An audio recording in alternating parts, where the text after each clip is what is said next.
نحمده ونصلی علی رسولہ الکریم بسم اللہ الرحمن الرحیم۔ صرف 5 منٹ کا مدرسہ قرآن و حدیث کی روشنی میں 12 صفر المظفر۔ نمبر 1، اسلامی تاریخ۔ حضرت حزقیل علیہ السلام۔ حضرت موسیٰ علیہ السلام کے بعد بنی اسرائیل میں انبیاء کرام علیہم السلام کا سلسلہ ایک لمبی مدت تک چلتا رہا۔ انہی میں سے حضرت حزقیل علیہ السلام بھی ہیں۔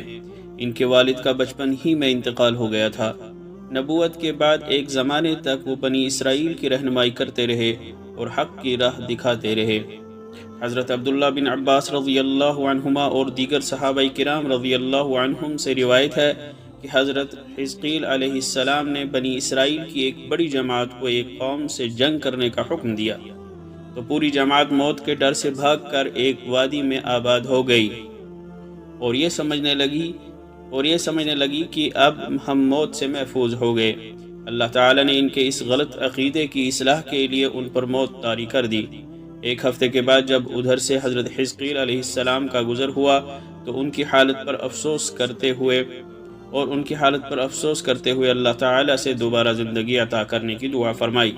اللہ تعالی نے دعا قبول فرما لی اور ان کو دوبارہ زندہ کر دیا تاکہ ان کی زندگی دوسرے لوگوں کے لیے عبرت و نصیحت کا سبب بنے۔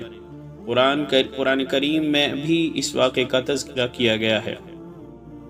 نمبر 2، حضور صلی اللہ علیہ وسلم کا معجزہ۔ آپ صلی اللہ علیہ وسلم کے کرتے کی برکت۔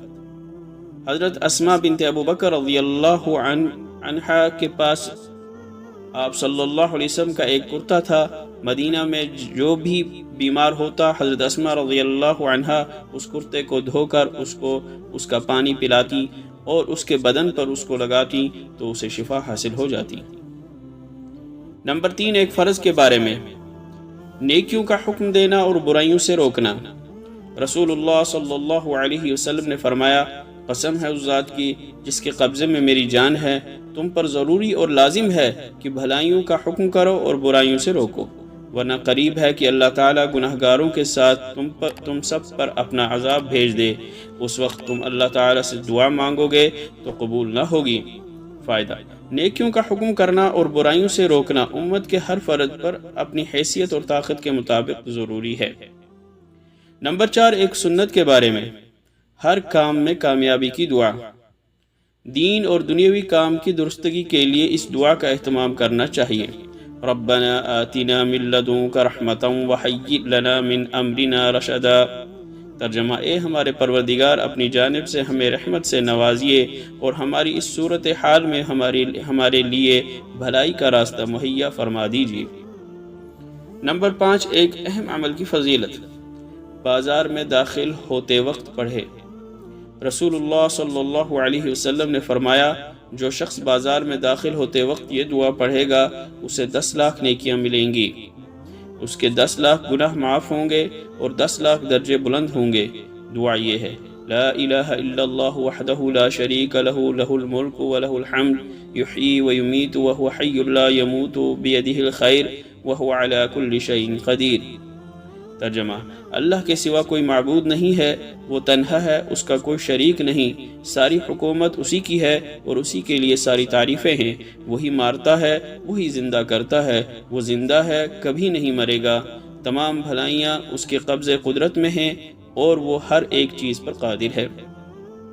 نمبر 6، ایک گناہ کے بارے میں، اللہ اور اس کے رسول کی نافرمانی۔ قرآن میں اللہ تعالیٰ فرماتا ہے، جو شخص اللہ اور اس کے رسول کی نافرمانی کرے گا اور اس کی مقرر کی ہوئی حدوں سے آگے بڑھے گا تو اللہ تعالیٰ اس کو آگ میں داخل کرے گا جس میں وہ ہمیشہ رہے گا اور اس کو ذلیل و رسوا کرنے والا عذاب ہوگا۔ نمبر 7، دنیا کے بارے میں، دنیا سے بہتر آخرت کا گھر ہے۔ قرآن میں اللہ تعالیٰ فرماتا ہے، دنیا کی زندگی سوائے کھیل کود کے کچھ بھی نہیں اور آخرت کا گھر متقیوں یعنی اللہ تعالیٰ سے ڈرنے والوں کے لیے بہتر ہے۔ نمبر 8، آخرت کے بارے میں، ابلیس بھی رحمت کی امید کرنے لگے گا۔ رسول اللہ صلی اللہ علیہ وسلم نے فرمایا، قسم ہے اس ذات کی جس کے قبضے میں میری جان ہے، اللہ تعالیٰ قیامت کے دن اتنی مغفرت کریں گے کہ شیطان بھی امید کرنے لگے گا کہ شاید اس کی بھی مغفرت ہو جائے۔ طب نبوی سے علاج۔ اسمد سرمے کے فوائد۔ رسول اللہ صلی اللہ علیہ وسلم نے فرمایا، تمہارے سرموں میں سے سب سے بہتر سرمہ اسمد ہے، جو آنکھوں کی روشنی بڑھاتا ہے اور پلکوں کے بال اگاتا ہے۔ نمبر 10، نبی صلی اللہ علیہ وسلم کی نصیحت، اپنے سے زیادہ مالداروں کو نہ دیکھو۔ حضرت ابو ذر رضی اللہ عنہ فرماتے ہیں کہ مجھے میرے خلیل رسول اللہ صلی اللہ علیہ وسلم نے وصیت فرمائی، میں اپنے سے زیادہ مالدار کی طرف نہ دیکھوں بلکہ اپنے سے کم درجے والے کی طرف دیکھوں، اور غریبوں سے محبت کروں اور ان کے قریب رہوں اور صلہ رحمی کروں اگرچہ وہ مجھ سے پیٹھ پھیریں۔ اللہ تعالی عمل کرنے کی توفیق عطا فرمائے۔ وآخر دعوانا ان الحمد للہ رب العالمین۔